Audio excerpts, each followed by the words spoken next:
राजधानी दिल्ली पूरे देश की सबसे ज्यादा और 2024-25 में बताते हैं कि 1060 बच्ची और महिलाओं के साथ बलात्कार के गंभीर मामले दर्ज हुए और चार्जशीट हुए हैं। और अगर आप 24 और 25 की बात करेंगे तो 400 के करीब 13,400 महिलाओं के साथ राजधानी दिल्ली में 13,000 बलात्कार के मामले दर्ज हुए। ये बिल्कुल बेहद चिंता पैदा करता है। पर दुख की बात है कि दिल्ली की मुख्यमंत्री एक महिला है और यह बताया जा रहा है कि पिछले 4 साल में महिलाओं के प्रति लगातार पिछले 4 सालों में भारत की राजधानी दिल्ली जो है कि तस्वीरों के साथ किस तरीके से छेड़खानी की गई। आपने देखा होगा, मैं बता भी नहीं सकती हूं कि किस तरह से भाजपा आईटी सेल ने ऑनलाइन एआई जनरेटेड तस्वीरें टीएमसी की महिला सांसदों की शर्मनाक तरीके से, और उसको कहीं किसी भाजपा की महिला नेता या किसी ने उसे रोकने की, उसकी निंदा करने की, उसे हटाने के लिए कुछ नहीं कहा।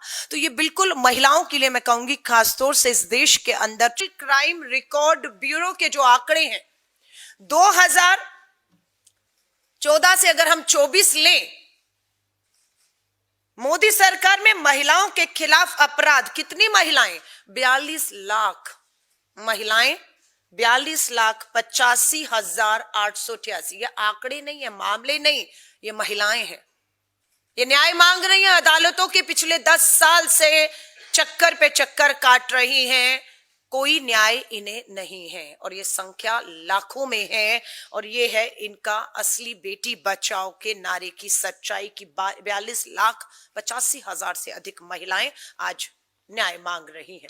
मोदी सरकार में महिलाओं के खिलाफ अपराध के आंकड़े देखिए। 2014 में जब ये सरकार में आए तो 3 लाख लगभग 40,000 महिलाओं ने अपने खिलाफ बलात्कार, यौन उत्पीड़न और अपराध के मामले दर्ज कराए। 2014 से आते आते देखिए ये मामले कम नहीं हो रहे, ये लगातार हर साल महिलाओं के प्रति अपराध में बढ़ोतरी होती रही। और 2024 में अगर आप आंकड़े देखेंगे नेशनल क्राइम रिकॉर्ड ब्यूरो के, तो 3,40,000 के करीब 14 में हमारी बेटी बहनें न्याय मांग रही थी, तो आज आंकड़ा है, एक साल का आंकड़ा, 4 लाख लगभग 42,000 बहन बेटियां 2024 में मामले दर्ज हुए, न्याय मांग रही। और इन सबको अगर आप कुल करेंगे तो आज संख्या हो गई है 42,85,000 महिलाएं।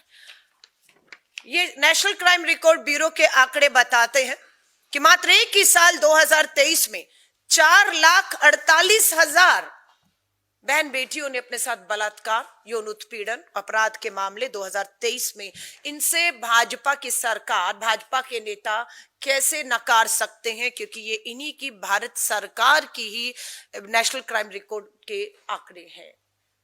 इस पे मुझे लगता है कि भाजपा को सबसे पहले, भाजपा की महिला नेत्रियों को सबसे पहले प्रेस कॉन्फ्रेंस करके इस पे जवाब देना चाहिए था, लेकिन वो जवाब देने की बजाय हमारे द्वारा खड़े गए सवालों से भी भाग रहे हैं। हर 70 मिनट में एक बच्ची, एक महिला देश में बलात्कार का शिकार हो रही है। ये इनका मॉडल है, ये भाजपा का मॉडल है महिलाओं के खिलाफ अपराध के मामले में। उत्तर प्रदेश जहां पर भाजपा की डबल इंजन की सरकार चल रही है, पूरे देश में 66,000 महिलाओं ने अपनी शिकायतें उत्तर प्रदेश में दर्ज की हैं। और सरकार ये नहीं बता रही है कि मामले तो दर्ज हुए, अपराध हुआ, लेकिन न्याय कितनों को मिला, कितनों को फांसी और सजाएं मिली।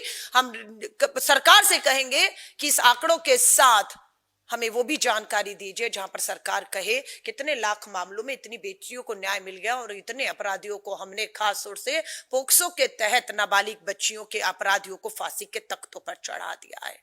एक भी मामला आज देश में सुनने और देखने को नहीं है जहां पर भाजपा की डबल इंजन की सरकारें खोखले नारे बेटी बचाओ के दे रही हैं और वहां पर न्याय मिल रहा हो। दूसरा राज्य भी भाजपा का राज्य है, महाराष्ट्र, भाजपा की डबल इंजन की सरकार। देश में महाराष्ट्र महिलाओं के अपराध के मामले में दूसरे नंबर पे खड़ा है। 47,000 लगभग 48,000 महिलाओं ने, बेटियों ने यहां पर भी अपनी शिकायतें दर्ज की हुई हैं, कोई न्याय नहीं। तीसरा, फिर से भाजपा शासित राजस्थान, भाजपा डबल इंजन की सरकार में 36,000 बहन बेटियों के साथ जो है दुष्कर्म, बलात्कार हुए और मामले दर्ज हैं, कोई सुनवाई नहीं, कोई न्याय नहीं। पश्चिम बंगाल जहां पर अभी टीएमसी की सरकार थी, भाजपा वहां पर महिला सुरक्षा का मॉडल लेकर गई। लेकिन अगर उत्तर प्रदेश, महाराष्ट्र और राजस्थान के मॉडल पहुंच पाए होते तो मुझे बिल्कुल भरोसा है कि भाजपा की सरकार पश्चिम बंगाल में कभी नहीं बनती। लेकिन खेल कुछ और हो गया, इसलिए यूपी, महाराष्ट्र, राजस्थान नंबर 3 भाजपा शासित डबल इंजन की सरकार में महिलाओं की जो हालत है, उसके बाद बंगाल में उनका आना बेहद चिंता पैदा करता है, जो मुझे लगता है कि वहां की महिलाओं के लिए एक नई और एक बड़ी चुनौती खड़े करने वाला है। मध्य प्रदेश में भी भाजपा की डबल इंजन की सरकार, 32,000 महिला बेटियों ने वहां मामले दर्ज कराए हैं। बिहार में इनकी सरकार 27,000 महिलाओं ने, हरियाणा में भाजपा की डबल इंजन की सरकार में लगभग 14,000 महिलाओं ने, बेटियों ने, और भारत की राजधानी दिल्ली अछूती नहीं रही। अमित शाह जी देश के गृह मंत्री हैं, पुलिस, कानून व्यवस्था, बेटियों की, महिलाओं की सुरक्षा आपके अधीन है, और भारत की राजधानी दिल्ली भी अछूती नहीं है। अगर हम टॉप के राज्य लेते हैं, उन टॉप राज्यों में भारत की राजधानी दिल्ली भी अपराध के मामलों में जो है वो पहले, दूसरे, तीसरे पायदान में राज्यों के साथ खड़ी हुई है। ये टॉप 5 राज्यों का नेशनल क्राइम ब्यूरो ने आंकड़ा दिया है। उत्तर प्रदेश, महाराष्ट्र, राजस्थान, पश्चिम बंगाल और मध्य प्रदेश। महिलाओं के खिलाफ अपराध में उत्तर प्रदेश नंबर 1 पे खड़ा है। न्याय मांग रही है 66,000 महिलाएं। प्रत्येक दिन दलित महिलाओं के खिलाफ हिंसा हो रही है। इन सभी अपराधों में महिलाओं के प्रति जो अपराध है आप देखेंगे, उसमें सबसे ज्यादा अगर महिलाओं को देखा जाए तो दलित और आदिवासी महिलाएं सबसे ज्यादा यौन उत्पीड़न, शोषण, अन्याय, अत्याचार, दुष्कर्म की शिकार हुई हैं। नेशनल क्राइम रिकॉर्ड ब्यूरो के अनुसार भारत में प्रत्येक दिन, हर रोज 10 दलित महिलाओं के साथ बलात्कार हो रहा है। छेड़खानी नहीं, गाली गलौज नहीं, बलात्कार हो रहा है हर रोज 10। ये इस पे देश के प्रधानमंत्री नरेंद्र मोदी जी, देश के गृह मंत्री, देश की आधी आबादी आपसे जवाब मांग रही है कि ये कब थमेगा। हर रोज 10 दलित नाबालिग बच्चियों और महिलाओं के साथ अपराध हो रहा है। ये शर्मसार करने वाली तस्वीर बिहार, जहां पर भाजपा की डबल इंजन की सरकार जब शपथ ले रही थी, देश के प्रधानमंत्री, गृह मंत्री मंच पर थे, वहीं पर पटना स्टेशन से एक नाबालिग बच्ची को उठाकर उसका निरंतर सामूहिक बलात्कार हो रहा था। ठीक उस समय जब आप मंच पे अपनी नई सरकार, नई मंत्रिमंडल का जश्न मना रहे थे, उस समय की ये तस्वीर भी शर्मसार। अलका जी, एनसीआरबी की जो ताजा आंकड़े आए हैं उनके अनुसार अगर देश के 19 प्रमुख महानगरों की बात करें तो संज्ञेय अपराध में दिल्ली नंबर 1 पे है। वहीं जिस तरह से कोलकाता को लेकर भारतीय जनता पार्टी लगातार आरोप लगाया, एनसीआरबी के आंकड़े कहते हैं कोलकाता सबसे सुरक्षित शहर है, सबसे कम अपराध महानगरों के में वहां है, दिल्ली नंबर 1 पे है। देखिए, मैं वही कह रही हूँ, पुलिस व्यवस्था केंद्रीय गृह मंत्रालय के अंदर आती है। मैंने भी नेशनल क्राइम रिकॉर्ड ब्यूरो के बाद अखबार की हेडलाइन पढ़ी है कि most unsafe metro city for women in India is Delhi. Bharat की राजधानी दिल्ली पूरे देश की सबसे ज्यादा, और 2024-25 में बताते हैं कि 1060 बच्ची और महिलाओं के साथ बलात्कार के गंभीर मामले दर्ज हुए और चार्जशीट हुए हैं। और अगर आप 24 और 25 की बात करेंगे तो 400 के करीब 13,400 महिलाओं के साथ राजधानी दिल्ली में 13,000 बलात्कार के मामले दर्ज हुए। ये बिल्कुल बेहद चिंता पैदा करता है, पर दुख की बात है कि दिल्ली की मुख्यमंत्री एक महिला है, और यह बताया जा रहा है कि पिछले 4 साल में महिलाओं के प्रति लगातार पिछले 4 सालों में भारत की राजधानी दिल्ली जो है वो नंबर 1 पायदान पर खड़ी है। 3 साल के लिए आप आम आदमी पार्टी की सरकार, दूसरी सरकारों को कोस लीजिए, पर पिछले 1 साल में दिल्ली में भाजपा की डबल नहीं, ट्रिपल नहीं, 4 इंजन की सरकार है, महिला मुख्यमंत्री है। और पिछले 1 साल में जब से रेखा गुप्ता जी आप आई हैं, 1060 बच्ची और महिलाओं के साथ बलात्कार हुए हैं। उम्मीद करती हूं कि दिल्ली के मुख्यमंत्री इन 1060 महिलाओं को अपने घर पर बुलाएंगी, उन्हें मिलेंगी, उनके मामले कहां निलंबित हैं, क्यों न्याय नहीं हो रहा, फास्ट ट्रैक कोर्ट में चलाकर इन्हें न्याय दिलाएंगी। और राजधानी दिल्ली में निर्भया के बाद या पूरे देश में निर्भया के बाद हमने किसी को फांसी के तख्ते पर झूलते हुए नहीं देखा है, क्योंकि केंद्र की भाजपा सरकार अपराधियों के प्रति बहुत नरम रवैया अपनाए हुए है। कारण यही है कि उसमें अधिकतर भाजपा के नेता हैं या उनसे संरक्षण प्राप्त नेता हैं, इसलिए उन्हें फांसी की सजा देते हुए इन्हें थोड़ा जो है हिचकिचाहट होती है केंद्र की भाजपा सरकार को। अलका जी, एक सवाल इधर से है। देश के अंदर जो डिजिटल सिक्योरिटी है वो भी अब लोगों के लिए खतरा बनती जा रही है। जो एनसीआरबी के आंकड़े आए इसके मुताबिक जो साइबर क्राइम है उसमें भी 1 लाख से ज्यादा जो आंकड़े वो दर्ज किए गए हैं, जिसमें ऑनलाइन यौन शोषण भी शामिल है। इसको लेकर आप क्या कहेंगे? देखिए, मैं फिर कहूंगी बलात्कार शारीरिक मानसिक हर तरीके से तोड़ देता है। ये जो ऑनलाइन है ये आप कहेंगे कि शारीरिक नहीं पर मानसिक रूप से महिलाओं को पूरी तरह से तोड़ के खत्म कर रहा है।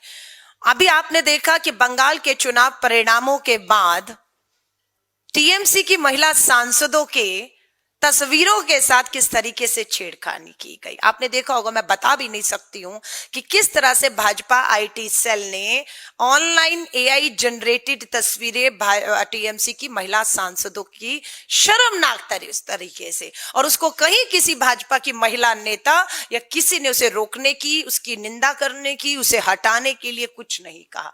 तो ये बिल्कुल महिलाओं के लिए मैं कहूंगी खासतौर से इस देश के अंदर चुनौती बन चुकी है।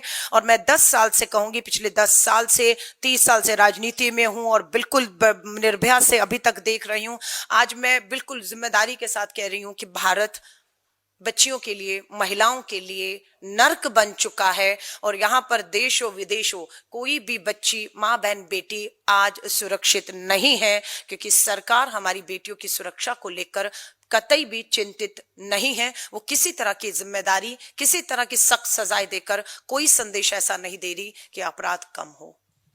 एक सवाल और है, एनसीआरबी की रिपोर्ट आई है, उसमें ही दिल्ली में इतना प्रदूषण है, ध्वनि प्रदूषण का मुद्दा है, लेकिन एक भी एफआईआर इन दिनों में इस मुद्दे पर दर्ज नहीं हुई है। किसी पर कोई कार्रवाई नहीं है, कोई एफआईआर दर्ज नहीं हुई है। प्रदूषण दिल्ली के लिए सबसे बड़ा मुद्दा है। देखिए, फिर आप कहूंगी मुद्दा, मैं नहीं कहूंगी ये मुद्दा नहीं है, मुद्दे बहुत से हैं।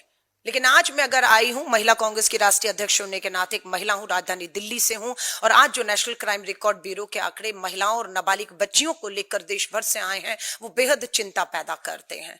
और आज किसी भी बच्ची और महिला से आप पूछ लीजिए, कोई महिला ऐसे दिल्ली में अगर आप 10 महिलाओं को मिलेंगे तो 8 महिलाएं कहेंगी कि मेट्रो में जाएं, मेट्रो सिटी में जाएं, बाजारों में जाएं, छेड़खानी उनके साथ होना, गंदगी होना, बदतमीजी होना, ये बिल्कुल आम हो चुका है। अब सरकार या तो ये कह दे कि हम आदत डाल लें उसकी, क्योंकि आपके बस की नहीं है, हम आदत डाल लें, फिर हम तय करेंगे कि हम इन चीजों की आदत डालते हैं या इसको लेकर अब हम सड़कों पर उतर कर जो है इस सरकार का जीना हराम करेंगे। क्योंकि इन सरकार की वजह से इन अपराधियों की हिम्मत इतनी हो चुकी है कि हमारी बेटियां घर परिवार में भी, अंदर हो बाहर हो, वर्क प्लेसेस पे हो, कहीं कोई सुरक्षित नहीं रहा है। और कहीं मैं कहूंगी मामले दर्ज आप करते रहिए, और वो हो भी रहे हैं, बहुत जगह तो हो नहीं रहे। 42 लाख जो आप कह रहे हैं, ये तो 42 लाख वो हैं जो सरकार ने एफआईआर होनी दी।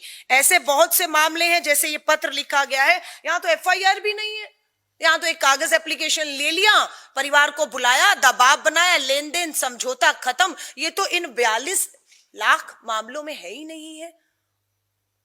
तो ऐसे हिसाब से तो करोड़ों मामले हैं जो दर्ज नहीं हो पा रहे, और सामूहिक बलात्कार के बाद बच्चियों को कहीं कोई न्याय नहीं है। और इन 42 लाख को भी जो सरकारी आंकड़े हैं, यहां पर भी सजा 42 लाख अगर महिलाएं बच्चियां हैं तो 42 लाख मानकर चलिए अपराधी और दोषी हैं। इन 42 लाख में से पिछले 10 साल में 42 लोगों को भी फांसी, उम्र कैद की सजा हुई हो, तो मैं कहती हूँ सरकार बताए हमें, हम सरकार से पूछ रहे हैं। लेकिन सच्चाई है कि सामूहिक बलात्कार हत्या के दोषी लोगों को, बाबाओं को, ये सरकार बीच चुनाव में पैरोल में छोड़कर उनसे वोट मंगवाने का शर्मनाक काम कर रही है। उनके लिए लाल कारपेट बिछवाकर उन्हें अयोध्या के दर्शन कर